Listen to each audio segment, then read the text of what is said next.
Welcome to Vintage Hollywood Archive. Meet the Hollywood sensation billed for the party, the man with the light brown hair, sunny blue eyes, usually with a burning cigarette on the right corner of his mouth, sexy but strong-minded, with a deep croaky voice and remarkable driving skills. Steve McQueen played it tough in drama and reality, with a life that revolved around fantasy wars and real-time conflicts.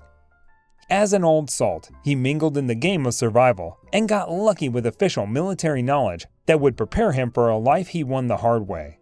How Steve McQueen's life was saved by getting laid. Make sure to watch the video until the end, and if you're new here, don't forget to join the wonderful community by subscribing to Vintage Hollywood Archive channel. Steve McQueen is a renowned action film actor, notable for his desperado style. On and off set, this iconic actor played the natural cool that he highlighted in his films. His fantasy role in The Great Escape, The Cincinnati Kid, and the rest of his classics that has much to be desired. A trained martial artist, he is with a passionate interest in car and bike races.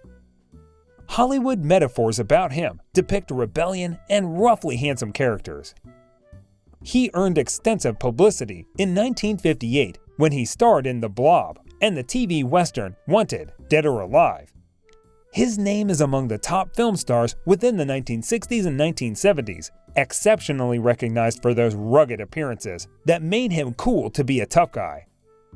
With an unfortunate upbringing occasioned by a wayward mother and uncaring father, Steve McQueen had to create a life for himself, even if it involves taking others away from his way. His near-death experience was somewhat extraordinary, occurring severally in the course of a tough but fruitful journey to stardom. His fans learned that in 1960 he got away with a close-to-death experience at a Mexican brothel while on a movie shoot. It was said that McQueen patronized a Mexican brothel with his co-actor Robert Vaughn while filming The Magnificent Seven. And what was the issue? They had their choice flings and gulped diverse substances. Even after staying all night, the duo left without offsetting their bill. The reason is that he did not have any money on him, as he was notorious for going around without any cash. Recounting the story years later, Vaughn stated that they were lucky to have run away from a beating that could have resulted in death. The wrong side of him was largely felt in the 1950s, within the period he got discarded from the Marines. A lot was heard of him, being an odd one out with several weird jobs, including functioning as a gateway driver for raiders, serving as a pimp, and unlawfully marketing handguns. Fate would later play a part in his life as he took a better decision to rebrand his career. A movie that saw him arriving in New York for an acting school and subsequently enrolled at a celebrated neighborhood playhouse in 1951. Those who observed his early life agreed that he was a hard nut to crack with funny childhood. After being abandoned by a father who cared less and a mother who preferred her unholy venture to raise a child, he was left with his mother's family in Slater, Missouri. Although mother and son got together again in 1938 and back in India with a stepfather. Expectedly, he was said to have been regularly beaten by his foster father, and at the age of 9, McQueen became a full-time street guy with the mobs. With a similar twist of fate, he found himself in Los Angeles, but this time he was ready to start a life he had always wanted as he officially joined a gang in Los Angeles. Stealing hubcaps and being thrown down a flight of stairs, McQueen found himself in reformatory school. With ugly incidents too many for soon-to-become star actor, McQueen found himself 5 times in solitary confinement and was quoted to have backed on those reminiscences as he performed the cooler acts in The Great Escape flick. Lucky chap as he was, said to have been invited to Sharon Tate's party that night that recorded the brutal Manson family gang's massacre, but divine providence disguised in immortality kept him safe. The Manson family cult incident of August 8, 1969, went down in history as one of the most infamous carnages in contemporary time.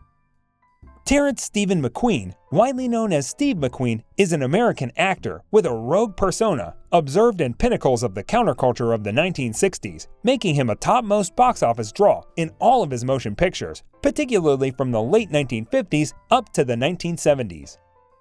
He was born on the 24th of March, 1930 at Beech Grove, India, an area in Indianapolis, U.S., by a single mother whose partner left 6 months after she was expectant. His father, William McQueen, and mother, Julia Ann Crawford, was never wedded.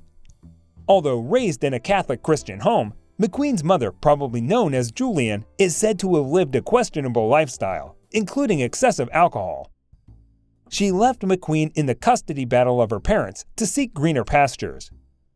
Living and working under Claude, his great-uncle McQueen admitted learning a few good things about life, describing him as a very good man, very strong, very fair. He also noted that a gift of a tricycle from Claude on his 4th birthday inspired his interest in car racing. When he was 8, his mother, who was then married, brought him to stay with her husband. But when for some medical reason he didn't do well in school, coupled with a constant trashing from his stepfather, he became partially homeless and lived on the streets. Mixing with a street gang did not go down well with Julianne, as she subsequently sent him back to his grandparents.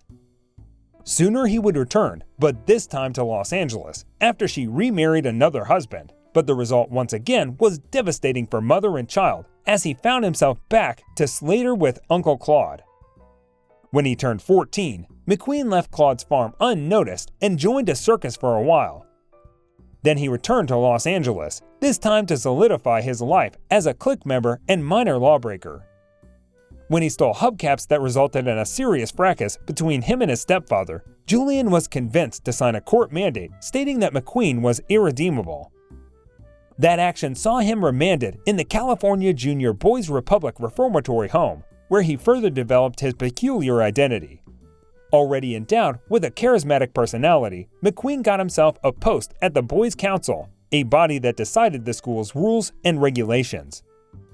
When he left the Boys' Republic at 16 and reunited with his mother, who was at the time in New York City, he encountered seamen from the Merchant Marine and asked to sign up on board a Dominican Republic-bound ship. This followed an ambitious identity that saw him move from one job to another before being arrested for destitution in the Deep South with a 30-day punishment. With all these happenings, he was yet to clock 18, hence has to get his mother's permission to join U.S. Marine Corps in 1947. Then conforming to discipline was an issue, though he was able to attain the rank of Private First Class. Sooner, he broke the military rule and got him 41 days sentenced. Later, with a resolve to embracing discipline, he heroically rescues 5 colleagues during an Arctic exercise and as honor was made responsible for guarding the presidential yacht. Until 1950, when he was discharged. With money from his GI Bill, McQueen starts acting training at Sanford Meisner Neighborhood Playhouse in New York, and other activities followed too, including cars and motorcycle racing. McQueen starts earning from weekend motorcycle races and claiming about $100 weekly. By this time, he was beginning to attract fame as he became a musical judge in ABC's episode, Jukebox Jury, around 1953 to 1954.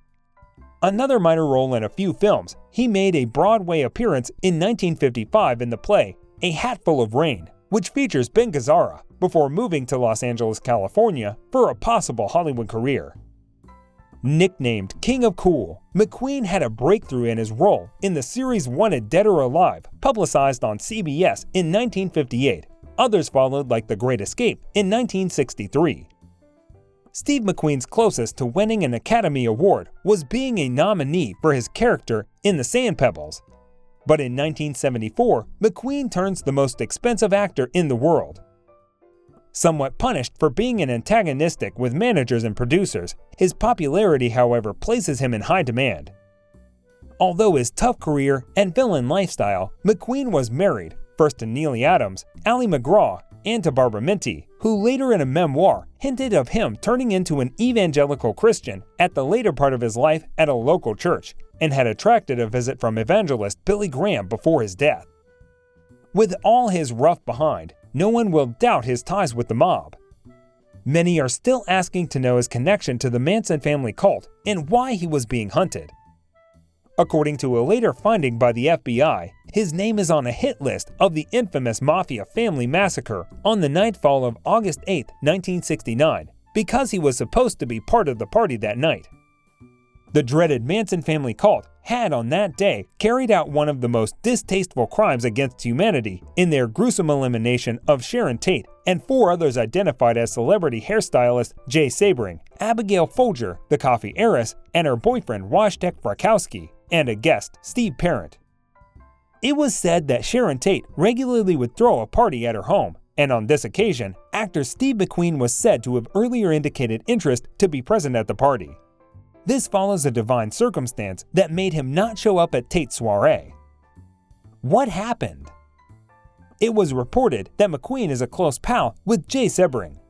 Recall that Sebring, famous for his roles as a celebrity hairstylist around the 1960s, was an ex-boyfriend of Sharon Tate. The duo had a bit of an odd in their bond, but remained romantically connected.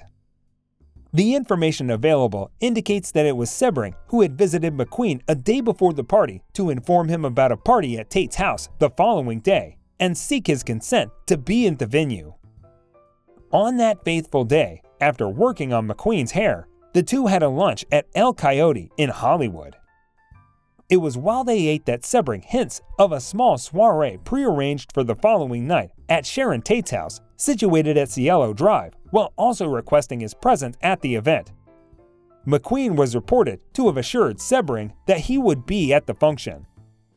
McQueen concluded his plan to go to the party even as he ran into a co-star actor, Robert Vaughn, and requested that he accompanied him to the party, but Vaughn had other plans for that night already.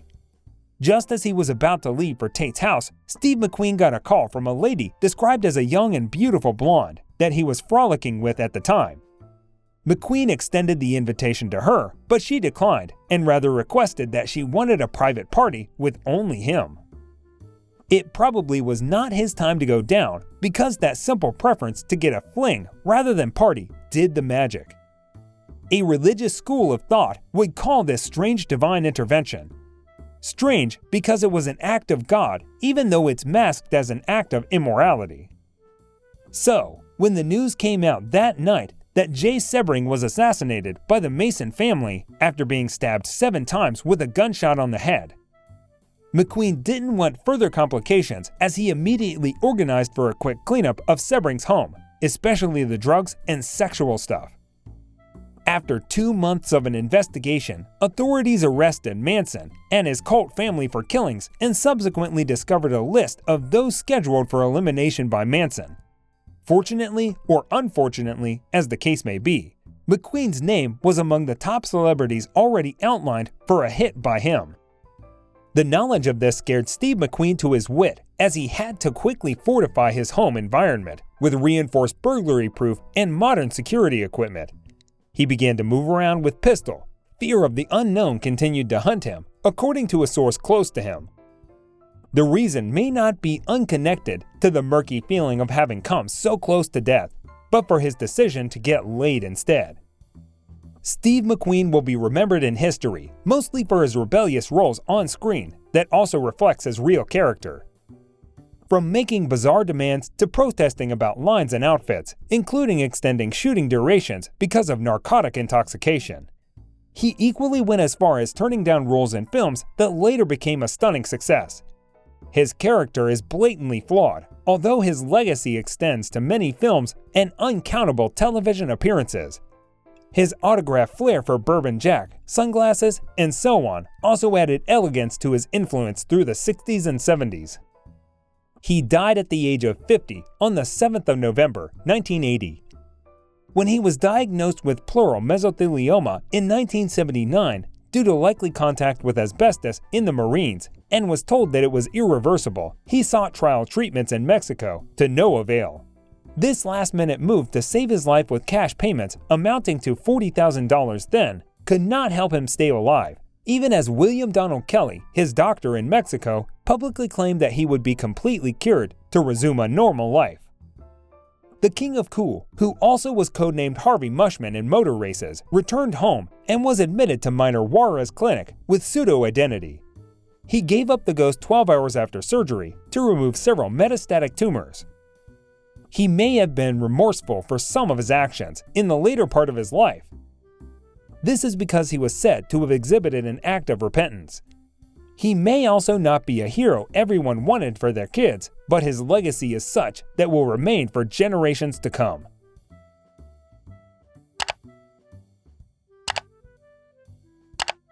Steve McQueen ended up with a beautiful blonde that night, but I know another beautiful blonde who has an interesting partner. Watch this video and find out how Marilyn Monroe ended up with Arthur Miller.